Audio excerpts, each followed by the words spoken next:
Welcome to the Elite Level Podcast. I'm your host, Alex Elaine, and this is the podcast where we explore how elite level performers think, act, and operate. As always, if you're listening to this on any of the podcasting platforms, I would really appreciate a 5-star review. And if you're watching this on YouTube, please be sure to hit that like button, comment, share, and subscribe. Now, as always, we've got an absolutely wonderful guest here. Laura, it's fantastic to see you. Oh, thank you so much for having me. I'm flattered. Absolutely. Now, Laura, for those out there who don't know who you are, if you could tell us a bit about your story, your background, and some of your career highlights. Oh, of course. So Laura Bartkiewicz, I'm from the Boston area originally. I started my career in recruiting, and I actually really struggled to find a role. When I graduated, ended up taking a secretary job because I needed health insurance. I'm American. And then 2 months in, got offered to do recruiting. I ended up doing quite well there, coming up with this plan for myself that after 5 years in recruiting, I'd find a company to relocate me to Australia and then move into sales. And then I'd find a company to relocate me to London, and then I'd move into management. And so I've been in London for 5 years after spending 5 years in Sydney with a brief stint in Melbourne. And it's been a really fun ride. I think some of the highlights for me, when I got into recruiting, I was Rookie of the Year. I then was President's Club the next 3 years I was there. I moved into recruiting in Sydney, and the culture just wasn't a great fit for me. And I ended up networking myself into a job at LinkedIn. And at LinkedIn, I maintained the top 10%, ended up at Club there, got a really beautiful trip to Vietnam, and then decided after 5 years it was time to move to London. I thought if I don't go, I'll always wonder what if. And so I was super happy there, but figured it was time to go explore Europe, and ended up finding a company to relocate me to London, and realized I was in an enterprise sales role and I really wanted to move into management, and I made that my path, and I have been in management for the past 3 years now. So I'm now leading a team of 9 AEs and really enjoying it. Wow, I am so excited to unpack your story. There's so much in it, Laura. There's so much in it. So I want to start with just the travel piece here and all of these amazing insights that you've had going from country to country. So take us into the moment for the first time where you decided that you wanted to move from Boston elsewhere. Why did you do it? What was that experience like? And why did it ignite that bug for you to want to do it more times? Yeah, to be honest, I grew up in New England, and most people stay in New England, and I was really happy there. But I think when it came to university, I didn't go to different places because I was kind of scared. And after 4 years of working in a role where I was doing really well, making good money, I just wasn't that happy. And I started traveling quite a bit and realized there was so much more out there. So I'm the planner person. I always have a plan. I set ambitious goals for myself. I like to keep them. So after traveling a bit, I was like, why am I just staying in the same thing? I'm making good money, but it's just money. And so I thought, what's the worst that can happen? I'll put myself out there. I'll see what I can do to try to get a company to relocate me to Australia. If that works out, then I'll go to London. I also assumed these timelines would be like a year. I'd go to Australia for a year, and then I'd go to London for a year, which 10 years later of being abroad obviously wasn't realistic. But it was something that I thought, if I don't do it, I'll always wonder, like, what if I did? And I thought I would look back and be happier with my life knowing that I gave it a go, rather than staying and always wondering, like, what else could I have done? And I had saved up enough that I felt like it was realistic, and I did it through finding companies to move me around, which also made it a little bit easier. Yeah, absolutely. Well, I think what's fascinating about your story and all of that is that you've just been bold enough to do it, because I even think of my own career. I've had multiple opportunities to go abroad. I've gotten really close, and then there's always been something that has stopped me taking the leap. So if you were actually advising someone out there who's really thinking about whether, global work experience could aid or help their career in some way, it'd be useful to hear about ways that you think it's been beneficial to your career so far. Oh, wow. Yeah, I think my mom gave me the best advice when I was thinking about this. My parents didn't want me to go, but I think they both knew that it would be something that would be really rewarding. And my mom, her advice was, Laura, you can always come home, but you can't always move to Australia. And I thought that was really sat with me for a little while, because I took 6 months to make the decision, and I was teetering and umming and ahhing. Should I do this? Should I not? Because I didn't know anyone in Australia. I'd never been there. I didn't know anyone. I was like, I'm just going to roll the dice and do it. What's the worst that can happen? And I thought for me, there are multiple different learnings that have been so rewarding. I think challenging yourself to get comfortable being by yourself and with yourself is really great for your personal development and for your sense of self. I think it's also professionally, it really gets you to think on your feet, build a life on your own for yourself, build new personal networks, which is really challenging but fun, and also just makes you more resilient. I found companies to move me to both Australia and London by reaching out to a variety of people and introducing myself. And a lot of people were really friendly and offered help. A lot of people didn't get back to me, and I think that's really got me. Obviously, I'm in sales. I have the sales mentality. It's going to take 10 no's before you get a yes. And I apply that to a lot of different things. So with moving abroad, I applied that with, even once I got there and I got to Sydney, I looked at people who were American expats in Sydney on LinkedIn and reached out to everyone and said, what's the chance you have 30 minutes for a coffee? I would love to get to know you and learn about your background. Really impressed with what you're doing. What's the chance you have time for coffee? A lot of people didn't respond, but a lot of people did. And I think that really helped me get comfortable with getting shut down, people saying no, but also that there's a lot of good people out there if you put yourself out there. But if you don't try, the answer is always going to be no.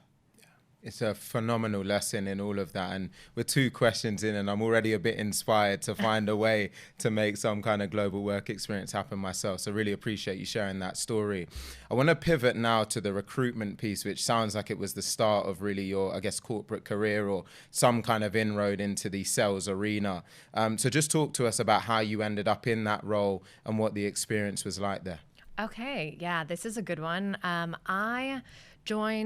I graduated in 2009, giving away my age, from university, and that's when the housing market had tanked. So I'm trying to find jobs in the States, and I was thinking of going to law school, and I knew that law grads had one of the highest unemployments across Boston. So I was like, what am I going to do here? This doesn't seem like a great opportunity. I knew I needed to find a company so I could get health insurance because I'm American. And so I ended up just applying, ended up landing a receptionist job, and it offered health insurance. And I was like, okay, I can figure out what I want to do from here, but at least I have a baseline to start from. After 2 months in, I had reorganized their full front office, improved like 3 different strategies of how they did references, managed internal admin, and I was still bored. So one of the directors of recruitment, it's contract recruiting in the States. So you're helping big banks, finance companies find software engineers, developers, designers, data analysts, database developers, anything that you can imagine, business analysts, anything in the technical realm, and place them on contracts for like big finance companies or software companies to work to implement an internal software. So the director of recruiting asked if I wanted to give recruiting a try. And it's a company that the only people that had been working there had 5 to 10 years experience. They were all very tenured. So I was kind of a guinea pig for them. Let's see, she has the personality. She obviously wants to work hard. Let's give her a try. So I join the web development team helping place software developers, and I'm with the top 3 recruiters in that team. They are the top 3 in the business of around, I think, 70 recruiters, and they're the top billers. So I join, I know nothing, and I'm like, okay, I have a lot of homework to do. I'm going to try to teach myself all of this. I'm relying on some of them to help me, but they're very much like, this is my thing. This is what I do. You're just going to get in the way. And so I was like, okay, what do you do for activity? You make 100 calls a day. So I'll make 120. You send out this many emails a day. Okay, so I'll send 10 more. So I tried to figure out like what the baseline of activity was for all the top performers, and then figured that if I did just a bit more than they did every day, that I could be a top performer. And I think that's what really kicked things off for me in recruiting. And then once I started getting that level of activity, I made sure I was there earlier than everyone else, stayed later than everyone else, and really it was a grind. But I thought it really gave a lot of best practices to move into sales. And once I started doing really well, I was rookie of the year. I had placed, I think, more people than some of the tenured people. I was fifth out of, I think, the 70 something in my first year. And then the second year I was in the top 3, outbeating one of the top performers that I was competing with. And after competing with them, I just started competing with myself. Like, how can I do more activity than the day I did before, rather than how much activity than they were doing, because that didn't matter anymore. Wow, it's an incredibly powerful story, and it's amazing how you can make success and outcomes almost become a bit of a maths equation, right? And sometimes it can become that simple, where you look at your activity metrics, your leading indicators, simply pouring more fuel on the fire, and it's amazing what results you can drive. What I'm curious about within your story, though, and all of that you just said, is how much of this you felt was really innate in you as a person? Because some people might argue that a lot of what you just described is this mentality that you seem to have, being very driven, very focused, seeming to be willing to really lean in and make things happen. Do you really believe other people can be taught some of those things that maybe seem like they were innate in you? I'd love for you to just explore that. Oh, yeah. I think for me, I got rejected so much on the job search, and then I was so focused on proving myself that I don't think there was anything I wouldn't do to do well and to prove that I deserved a seat at the table, just like everyone else doing well. And I think it takes overcoming some of the adversity of being told that you can't do it, you aren't good enough, to actually want it. I think having someone who, has done okay working medium hard isn't going to be able to switch it on, because they don't necessarily want it as badly. I think it does come from being told you can't do something and really wanting it more than other people, or having that mindset that, like, no's not an option. So you're going to go through and you're going to call 100 people and you're going to have 80 tell you no, but you're going to have 20 tell you yes, or 20 at least be open to having a call with you. And that just moves the needle. But I think it does take a bit of rejection to make you want it more. Yeah, absolutely. Absolutely. Ton of power and all of that. So you've become top biller, won some awards as, best new starter, all of these types of things. Tell us about the transition after recruitment. So what came next, and what was your criteria for making that next decision? Yeah. Well, so I was relocated. So I found a company in recruiting to relocate me to Australia. I wanted to move into tech, but I thought it would be easier to find a company where I was already doing well in recruiting, to find another recruiting company move me, and which I did, and I was so grateful for them. The culture wasn't exactly what I was looking for, so I figured I would start to get to meet other people and hear about different opportunities. I'd actually messaged quite a few people on LinkedIn, and one of the people to get back to me opened up the Sydney LinkedIn office, and he had said, your background looks great. You should consider LinkedIn as an opportunity. I had used LinkedIn software consistently for recruiting to find candidates, place candidates, jobs. I knew everything about it. So I went through the interview process. I had never sold software before, but I was really excited because I loved the platform, and I knew how valuable it would be and how easy it would be to help companies internalize recruiting using the platform. So for me, it seemed like a no-brainer. I'd also used LinkedIn to relocate myself across the world to move to Australia to begin with. So I knew how powerful it could be, and it helped me establish my network there to begin with. So for me, that was a really easy pivot. But what I didn't know is I had never prospected into companies. I'd only prospected into people. I didn't know anything about demos. I had a good idea of the products, but didn't really know how to manage a sales process. So it was a lot of learning for me, but I think I applied a lot of the same mentalities when I got there of, okay, how many emails do I need to send, or prospecting emails? How many touches do people send? how many meetings do I need to have a week? How many discoveries do I need to get to a demo? And tried to use the math of like, okay, if I get 20 no's, it's a yes. What does this look like for someone who's great? Now, what does it look like for someone who's not as great? And what if I'm somewhere in the middle for the first year?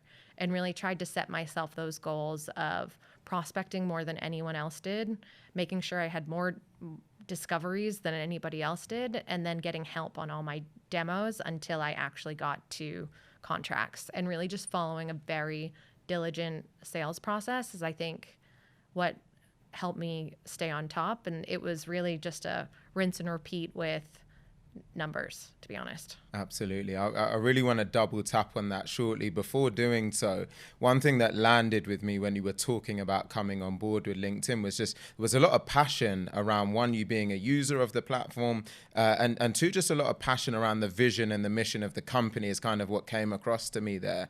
So I want to encourage listeners, who might be thinking about taking their own career decisions, how important you feel that actually is when you're looking into a company, having that belief and that passion about what that company actually does, what they stand for. How much do you think that should play a role in a decision? I think that comes across on every sales call. So if you're looking to get into sales, I think it makes a lot of sense to be investing your time selling for a company and helping a company that you actually align with, their values, their product, what they do, because it's going to come across with the customer. If you're just in it for the money, you're going to have a lot harder of a time actually selling the product, which I think it makes sense to everyone, but a lot of people come to the conclusion like money over something I'm super passionate about.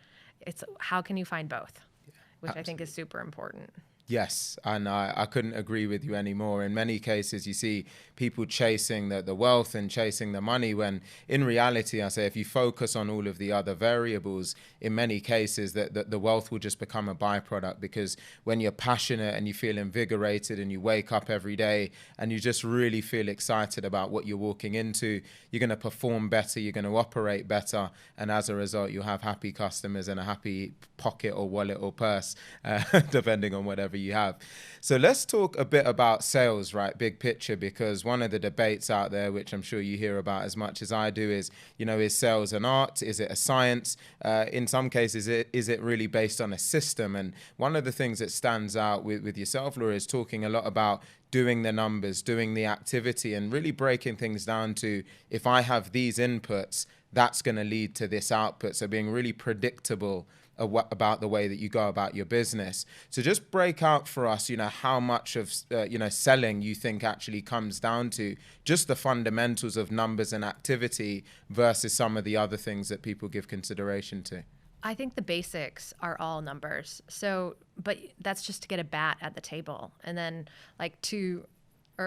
if you think about it, like you can't even get baseball references, but you can't get any at bats if you aren't doing everything to get up to the plate, which means it's such a numbers game to prioritize your accounts, get the right contacts, make sure you're reaching out to the right contacts with the right messaging. All of that is numbers. But once you're in the meeting, that's where I think it becomes the art of active listening, probing questions, getting second and third degree pains, really actively listening and recapping what you heard, having a really strong sales structure, and then being able to really align your product's solutions to the problems that you heard and ensure that you are talking through the value that you can add. If you're just doing the numbers and then talking about features and functionality, you're never going to be a great seller. It's all about solving problems, focusing on value, but the numbers really help you get there, if that makes sense. Yes, absolutely. And, some people will now be thinking, right, well, I want to get better at my craft. And so when you think of some of the metrics, it's easy to say, right, go from $50 to 100 or, whatever a metric it is that's in focus. But I love what you said about the art when you're actually in a deal.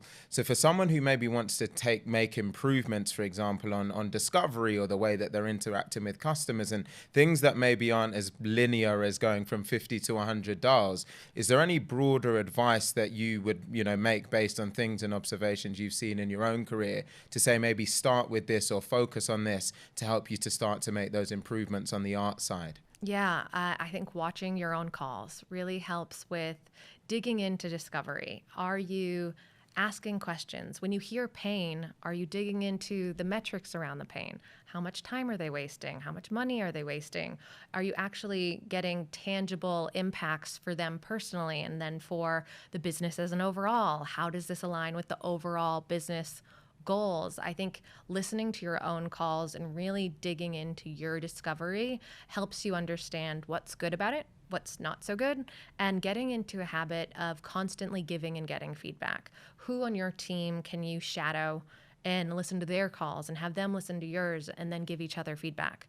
And keep doing that with different people so you can take questions that are really impressive from your peers also so they can learn from you too. But if you're getting into that coaching mentality, whether it's with peers, whether it's with yourself, you become a much better rep and you're much better at asking more in-depth questions and those multi-layer questions, not just hearing, oh, this is a pain point and I'm going to try to solve it. You're getting the customer to really tell you about it and feel that pain and dig into that, the metrics and how this personally impacts them and how it impacts their team and their business overall and the business goals, if that makes sense. Yeah, absolutely. I often describe it as going to level 3 in everything you do. And I see so many sellers kind of cap out at level 1. They'll ask the first question or the surface level and then move on. And because they're working through some kind of process, they're just trying to tick a load of boxes.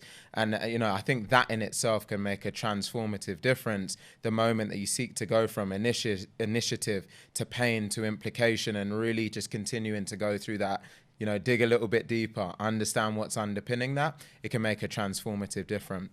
The question through all of that now, Laura, is really what you feel separates elite level performers from everyone else, in other words. So when you think of, the top sellers out there, you yourself becoming a great seller while you're out in the field, what are some of the traits, the characteristics, the way that those people operate versus everyone else? I think it's a finesse of being very driven, very resilient, and getting used to being told no, no, no, and then not letting it get them down. So being very emotionally resilient and resilient in their role of being able to be organized, consistently prospect, no matter how good your SDR team is or BDR team is, knowing that your pipeline is still your responsibility and that you are hyper diligent about your weekly KPIs.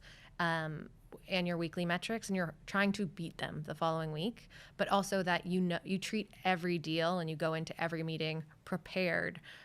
You understand their business. Have a strategy for every call and what you hope for the next steps to be, and then you're planning for what the next step should be and getting alignment from there. But I think what sets apart elite performers are that they are organized, prepared, resilient, and very competitive with themselves, not necessarily with their peers, but how do they beat their past metrics from the week before? And they're thinking really strategically about their role, their book, and they're leveraging other people. They aren't someone who just relies on themselves. They know that selling is a team sport, and they're going to leverage their manager when someone goes dark, talk to a peer about a deal that they're struggling with.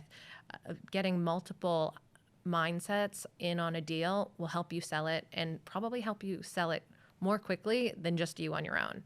And I think a lot of people underestimate the value of your network and your peers and your team. And I think that's something that really helps people do tremendously well compared to people who just do well. Yeah, being a quarterback in your deal, seeing as you raise baseball, I'll bring up American football briefly there. Exactly. You also mentioned in all of that just the emotional resiliency part, which I'm a big fan of because anyone who's followed me for some time, I talk about mindset endlessly. Want your perspective on how, if you believe you can actually build resiliency, because you think about things like organization and there's tactical ways you can become more organized and better plan your day. How would you advise people to go about building resiliency? Oh, that's a good question. I think emotional resilience in sales is something that is easier to, okay, maybe not easy. Easy is not the right word. It's something that you have to work on. Sales is such a game of rejection that you have to think of it. For me, it's just numbers. I have to get 20 no's to get a yes. So I'm not going to let any of these no's emotionally bother me. But personally, I'm a bit of a hippie. So I have a meditation practice. I'm a Vedic meditator. I highly recommend having some sort of way to help you get some space so you can come to your day and your job with that how do I phrase this? With that ability to be a more emotionally resilient. When you meditate, I feel you take things less personally. And when you're taking every no personally, that just drains you. And then sales becomes so challenging.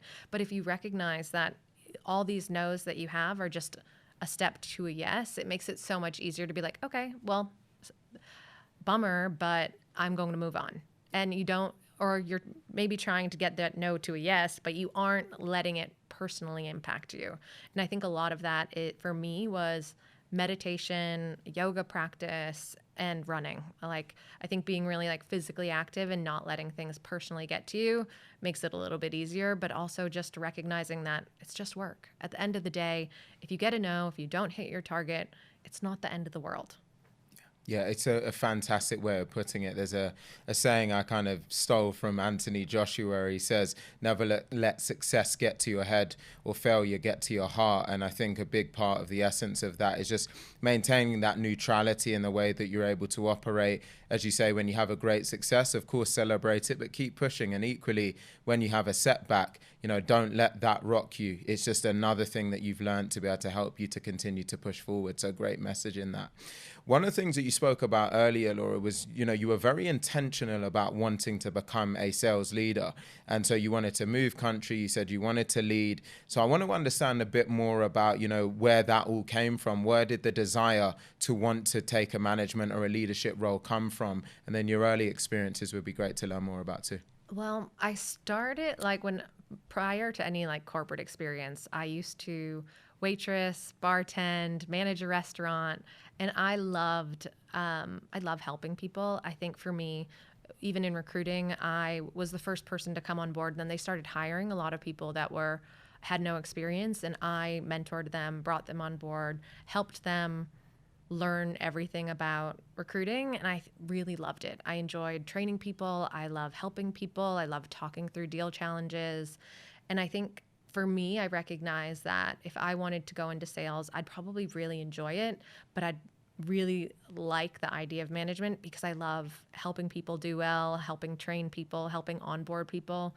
And at LinkedIn, I was doing the same thing. I was onboarding most of our new hires, was involved in some of our recruiting, and was a buddy for a lot of the team, and would really help most of our SDRs move into AE too. So it just seemed like a natural progression for me and seemed like something that I would just bring me a lot of joy. And it definitely brings some stress, but it also brings a lot of fulfillment more than I think just being an IC did for me. Absolutely. It's definitely a personality trait. I get it. Not great for everyone. Tell us what is stressful about being a leader. For me, I find that you have a team that you want to do really well, and sometimes they can be doing the right things and still struggling, and sometimes there's a lot of business things that you have to manage. Managing up is far harder than managing down in some cases, because you have all these different business implications that you're trying to figure out, and you're trying to solve problems for the team so they can do what they love and do their jobs and move barriers. And sometimes those barriers are a lot harder to move than you want them to be. And I am quite impatient. I'm an action person. I'd say I'm a high execute individual. I like to get things done and get them done quickly. So if I know there's a big roadblocker for the team and it's something that should be actioned right away and it's taking longer than I want it to, I find that stressful and frustrating. Yeah, I completely get that. And I guess it begs the question of how you've actually been able to balance that. How have you been able to learn and continue to grow yourself? Because I know exactly what you mean. I've got such a high bar with everything that I do, probably a bit of a perfectionist at times. And sometimes that frustration when you expect people just in life to be able to either execute in the same way or do things in the same way. So have there been any actionable tips that you've been able to employ that have just helped you level set in that regard? Yeah, I think I kind of look at it like it's all learning opportunities. So the things that are frustrating or challenging, there's always so many more things that are rewarding and exciting about the role. And kind of giving myself a balance at like the end of the week. I have this philosophy that you kind of evaluate your life every 6 months. And if you're happy, you stay. If you're not, maybe you should think about going. And I do that with work too. But I also think like having a very realistic perspective that, okay, like we're having some book challenges. That's really not the end of the world. We'll sort this out. Like, I trust the people I work with. I like the people I work with. There's so many more good things that outweigh the bad that it's just work. It shouldn't be that stressful. And if it is, then maybe you should reassess. Like if it's really taking one of my previous roles really took a physical impact on me from the stress. And it was because nothing was changing and nothing was getting done. And I think that is something that I've recognized, it's time for me to go. And so it's time for me to move on and change roles, which I did. And I've been really grateful for that. But I think it's like having that realistic view that nothing's going to be perfect. No role is perfect, but do the good outweigh the bad? If they don't, maybe you should reassess where you are. Absolutely. I think your self-awareness is something that really stands out to me. You can see you know yourself, you know when something feels right, you know when it's not quite there, and that in itself is a bit of a superpower.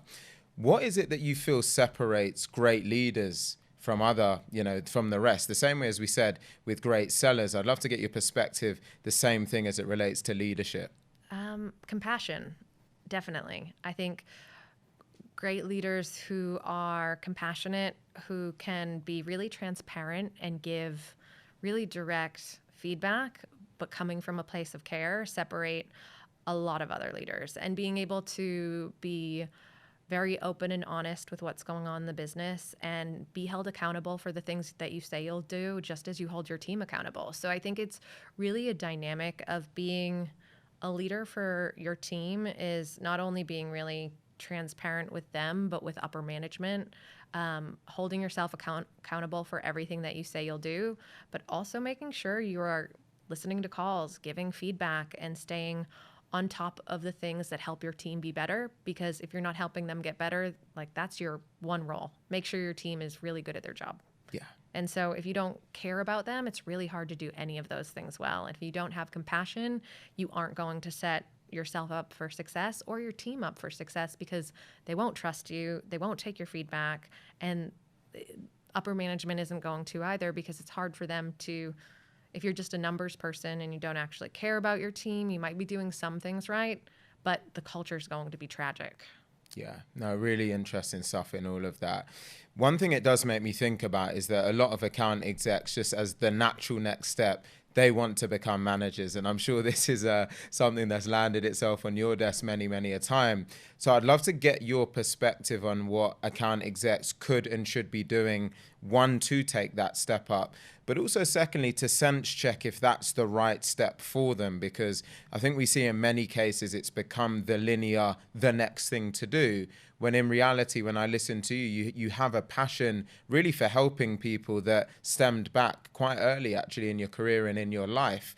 And that really stands out as a trait that I suspect really made it a natural step for you to be a leader. So that's a long-winded way of saying, what are some of the actionable things that AEs can do to take the step? And then as a second pivot, how can they sense check themselves to know if it's the right thing for them to do? I think if you're thinking of going into leadership, you should definitely spend some time talking to managers about what's good about their job and what's bad about their job. Because what I've found is it's more stressful than being an IC. Your revenue, your commission is out of your control. I think of it as my book is now these 9 people that report to me rather than just me. And I'm a numbers person. I know what I need to do to hit my target. But now you're putting all that control into other people's hands. I'm a bit of a control freak, so that can be hard. But it's also really interesting. Like, who can I rely on more than others? You have a lot of new people joining and you have to onboard them and upskill them. Management isn't just like coming in and, leading a team and listening to calls and getting revenue credit. It's a lot of work that doesn't really get recognition, doesn't get appraised for, doesn't get credit for. You definitely fly under the radar and you're doing a lot of housekeeping. And I think if you're thinking of moving into management, you should get a mentor. Talk to someone who isn't your direct manager about what they like and don't like with the role, because you'll get a far more direct, concise, honest answer than you will from your actual manager, and go into detail there and then talk to other people. I think that's a key way to learn whether management is for you. And then outside of that, if you want to go into management, getting a mentor outside of your manager is also a really great way to do that. Talk to other people, but set yourself up to be that person who gets that call by being a top performer, being the person who's going to go above and beyond to help other people on the team upskill themselves. Be someone who is top of the leaderboards. And then it's a no-brainer when you're when you have a great internal brand for yourself, when you are the best at your role, when you are the best at onboarding and helping other people, it makes you seen as someone who should move into management. So if you have a really clear view that that's for you, you know the good, the bad, the ugly, and you're doing all the right things to move into that position, and you actually really like helping people and talking to people all day about what's good, bad, and ugly in their roles, then management could be for you. There's an enormity of gems in all of that. So I think that's one that's going to get rewinded a few times. One of the things that actually a previous guest, Daniel Head, CRO at Braze, said, which really stuck with me actually, was that some of the greatest leaders are people that just have almost the most chapters in their book because they've gone and attained mastery in their current role.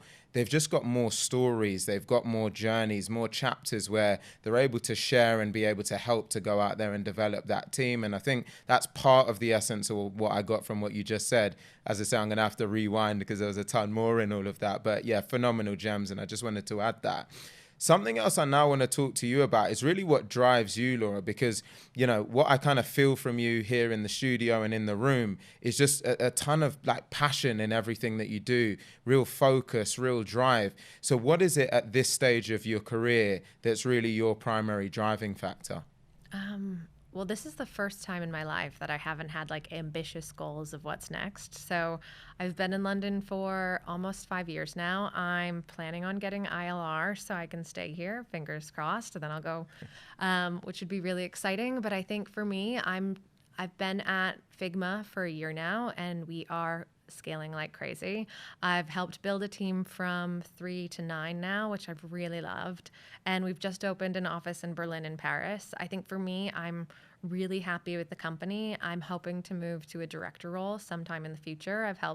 I think for me, it's really about making sure our neighboring offices are doing well. So Paris and Berlin, helping those teams be successful. I've learned so much being involved in so many different recruiting roles here. And I think this is the first time that I don't have any super ambitious plans at the moment. I think I'm going to kind of travel, enjoy my life, spend time with my family and go home a bit and really focus on just my team, scaling the team, keep continuing the growth that we have and push. I was just actually promoted in April to a senior manager with less than a year in the company, which I was thrilled about. So I think I'm here to stay for a bit because, you know, after that 6-month assessment, I am pretty happy.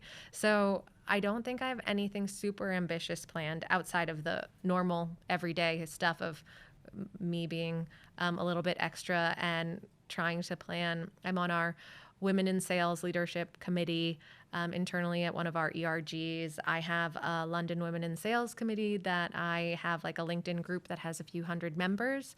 So now that we can finally go back to real life, I'm trying to plan a few events.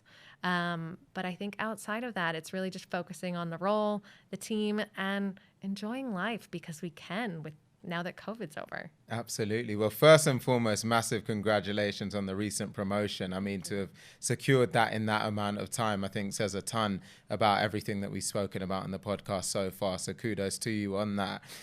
We'd be remiss not to spend a bit of time on what you just spoke about with women in sales and some of the ERG work, because offline we got to talk about the fact that you even came to an event that I'd put on while I was at Twilio, which is a D&I based event, which I'd hope you agree was a great event. Amazing, actually. I had never seen such a good turnout with such a diverse group. before. It was a really impressive event. It was really well done. That's why I was so excited that you invited me here today. It's been phenomenal, and we're definitely going to have to talk about a collaboration maybe for the next one. But just talk to us a bit about the passion that you have in that area, whether it's, women in tech, women in sales, or anything wider than that. What is it that really resonates with you as to why you spend some of your time in that space? Yeah, of course. When I first moved to London, I went to a variety of different sales events and recognized that I was one of 5 women out of 200 people there. So it's like, wow, where are all the women in sales? Because in every other role I'd worked at, there were always almost an even dynamic of men to women. And maybe that was because I came from LinkedIn and I was a little bit jaded with how you could have a gender diverse sales team. Then the company that moved me here, I was the only woman on a team of 20. I was like, oh, this is stark. And then I went to an event and I was one of the only ones. I was like, surely there's more women in London that are in sales. So I thought creating a LinkedIn Women in Sales group would be a good way to start. I started putting myself out there and meeting people and networking with people, and thought it'd be great to have a space where other women could talk to each other, share different roles, help with anything that they want, share different events. And it's been something that's been a really nice thing to have, but I'd love to start doing in-person events with it, because it's not something that we've actually done. It's really just been a community where people have been able to talk, share, and I guess post roles and talk about roles and ask for feedback, which has been pretty fun. And I think for the ERG, when I joined Figma, one of the women that I work with asked if I wanted to join. I think just because I have a pretty big personality, if you can't tell, and she thought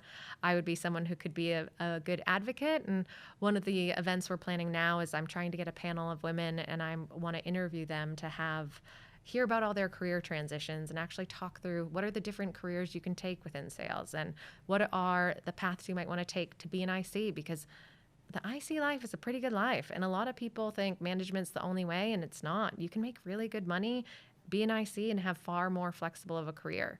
And so I think being able to highlight moving into management or moving into the IC and having a panel is just a really unique way to hear from other people that are doing really well, why they've done what they have and the value that's brought them.